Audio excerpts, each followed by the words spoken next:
On the morning of March 28, 2026, tennis journalists around the world opened their emails to find a message from WTA headquarters. The subject line seemed ordinary enough, statement regarding uniform regulations, but what was inside was anything but ordinary. In a move that almost never happens in professional sports, the Women's Tennis Association was publicly criticizing one of its biggest and most powerful sponsors. This was not about a player breaking a rule or cheating in a match. This was about something far more unusual. The WTA was accusing Nike of giving one specific player special treatment that no one else on the tour was receiving. The player at the center of all this was Alex Eala, a 20-year-old tennis star from the Philippines. The item causing all the trouble was a custom white jersey featuring the sampaguita, the national flower of the Philippines, made exclusively for her Indian Wells debut. Within hours of that email going out, the world of women's tennis was split right down the middle. If you want to stay on top of stories like this one every single day, the drama, the controversies, the moments that go beyond just scores and results, make sure you subscribe to Rally Radar right now. Hit that subscribe button and turn on notifications so you never miss a thing. Now, let's get into the full story. To understand why this jersey caused such a massive reaction, you have to go back a little and understand who Alex Eala is and what she means to people in the Philippines. Ayala is 20 years old and has been making waves on the WTA Tour in a way that very few players ever do. She is not the world number one. She has not won a Grand Slam title. At the time of the Indian Wells tournament, her ranking had actually dropped from number 29 all the way down to number 45. By the traditional measures of tennis success, she was not at the very top of the sport. But rankings and titles do not tell the full story of what Ayala represents. The Philippines is a country of about 115 million people, with a huge diaspora spread all across the world. Before Ayala came along, the country had never really produced a major professional tennis player who competed at the highest level of the sport. Tennis in the Philippines was something people watched on television, but never really felt personally connected to. Ayala changed all of that. When she started winning matches and making deep runs at big tournaments, something extraordinary happened. Filipino fans began showing up at tournaments in massive numbers. They traveled from across the world to watch her play. They turned ordinary tennis matches into loud, colorful celebrations of Filipino culture. Her jersey merchandise outsold every other player in the Miami Open field combined. Coco Gauff, one of the biggest names in women's tennis, openly admitted that Ayala would probably be ranked number one if fan support translated directly into ranking points. That is the kind of cultural force Ayala had become, and Nike understood exactly what that meant for business. Nike had been paying close attention to Ayala's rise for some time. When she made her Wimbledon debut in 2025, the brand created something special for her, a custom white hair tie featuring a single sampaguita. The hair tie was a small item, not made for commercial sale, and it was designed purely as a personal gesture to honor her Filipino heritage on one of tennis's biggest stages. What happened next surprised even Nike. Fans went absolutely crazy trying to find out where they could buy their own version. People were messaging the brand, searching online, reaching out on social media, all desperate to get their hands on a hair tie that did not actually exist in stores. Nike had to publicly confirm that the item had been made exclusively for Ayala and was not available for purchase.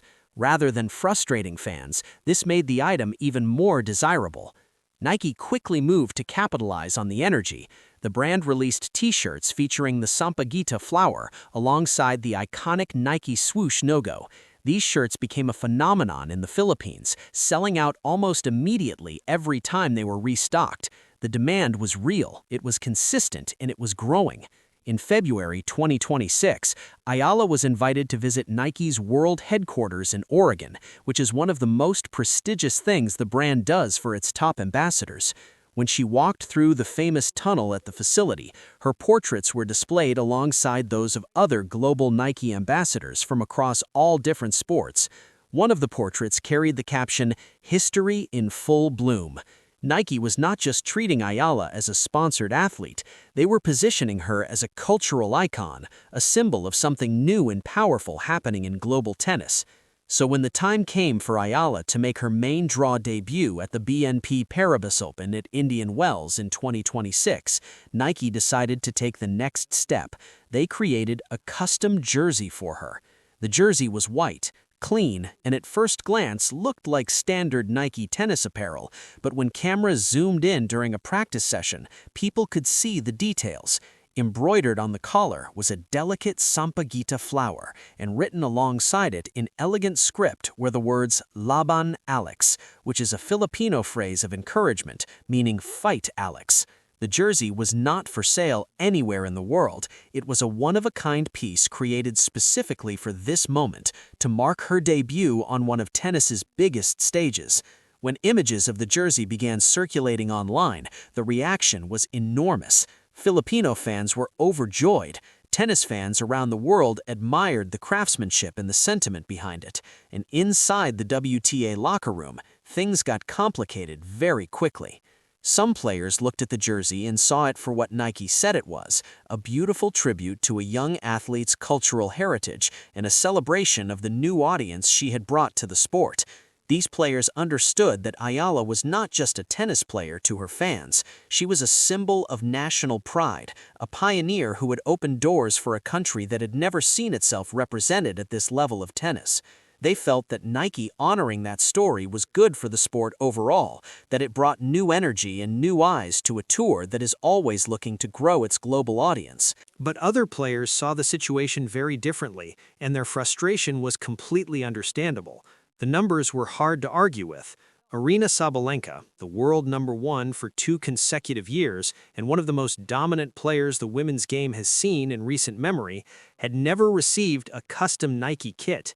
She had won multiple Grand Slam titles, spent years at the top of the rankings, and competed at the absolute highest level the sport has to offer.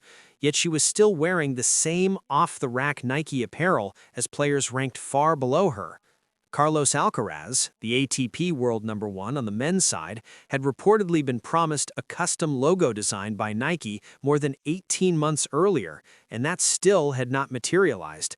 Meanwhile, a 20-year-old ranked 45th in the world with no Grand Slam titles was getting handmade custom jerseys, custom hair ties, and t-shirts that were flying off shelves.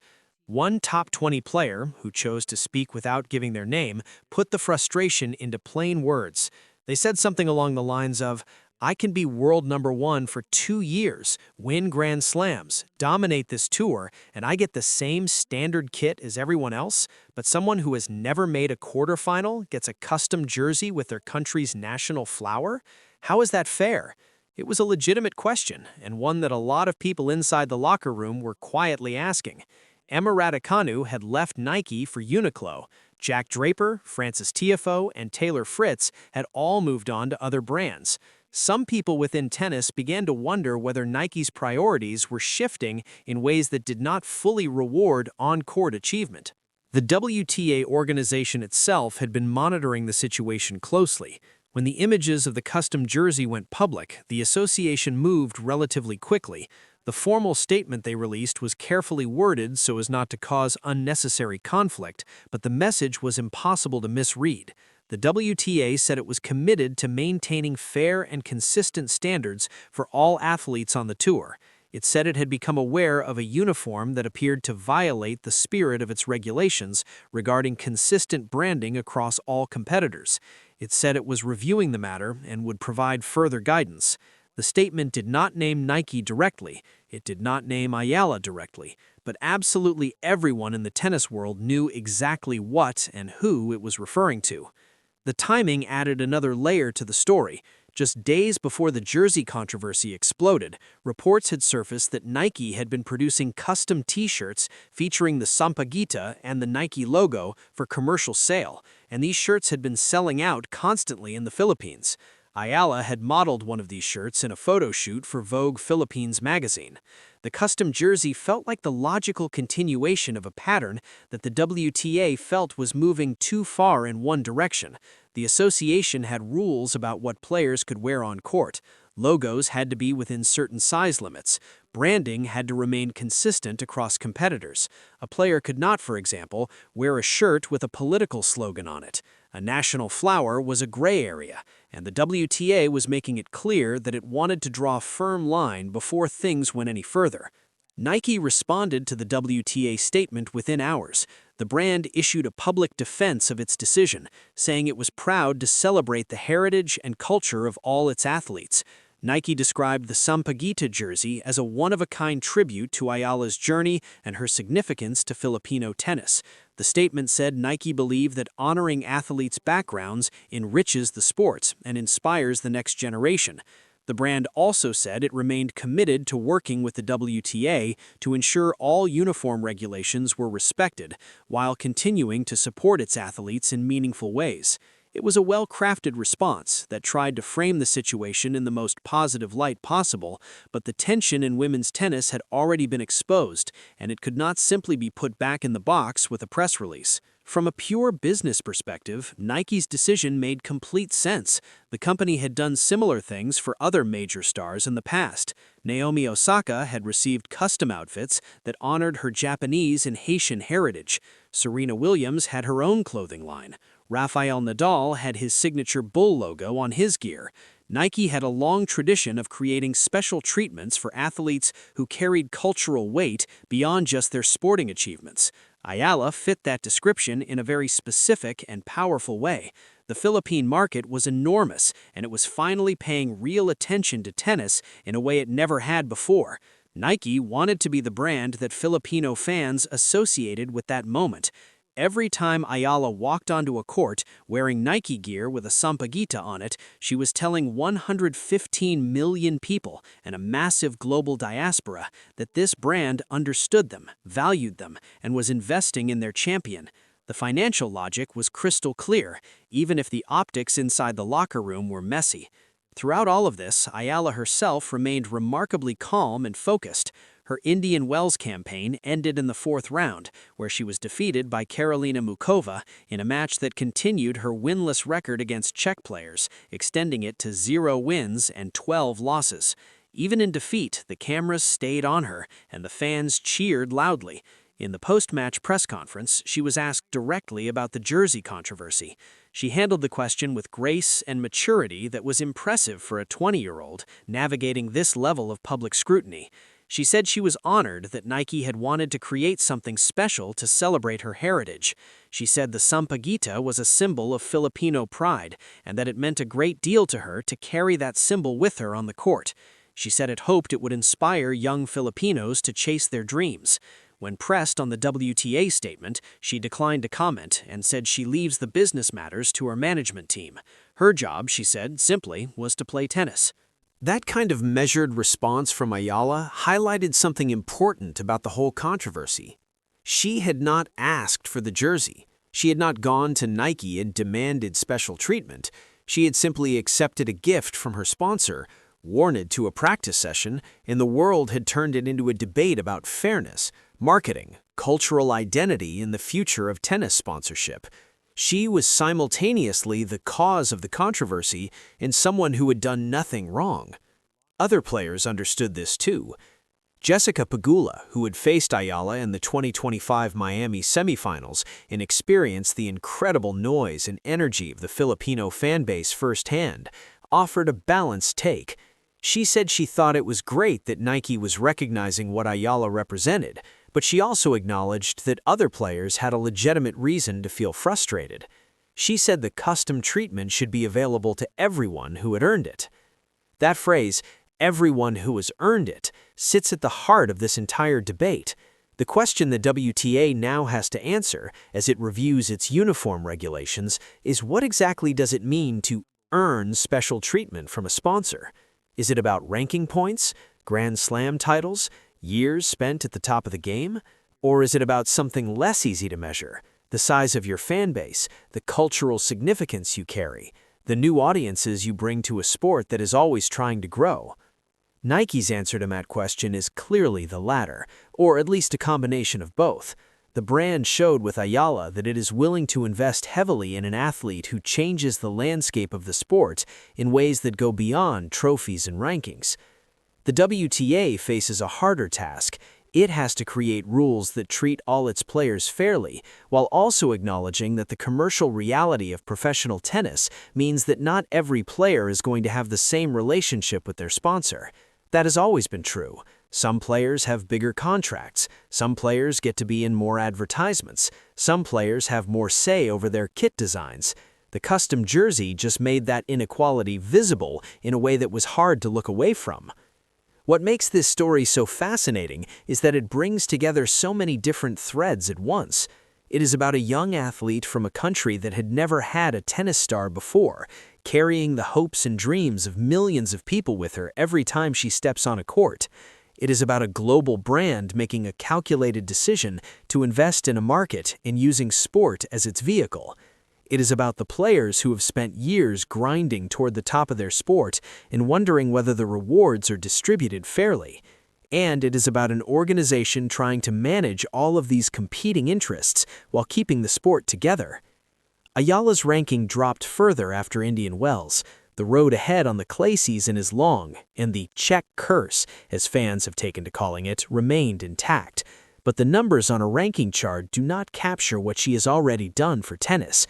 She has brought a whole new country into the conversation. She has made tournaments louder and more colorful. She has given a sport with a loyal but sometimes aging fan base a burst of new young energy. And she has, without intending to, forced an important conversation about what value really means in professional sport. The sampaguita jersey was not just a piece of clothing, it was a statement about where tennis is going, who gets to be a part of its future, and how the sport chooses to honor the athletes who move it forward. Whether the WTA ends up changing its regulations or finding a way to accommodate the kind of cultural celebrations that Nike created for Ayala, one thing is already clear. The conversation that jersey started is not going away anytime soon, and AlexEala, whether she wins her next match or loses it, will remain at the center of tennis in a way that very few players ever managed to be. If you enjoyed this breakdown and want more stories like it every single day, subscribe to Rally Radar right now. We cover everything from match results to the moments that really shape the sport, the controversies, the culture, and the stories that go beyond the scoreline. Subscribe, hit the bell, and we will see you in the next one.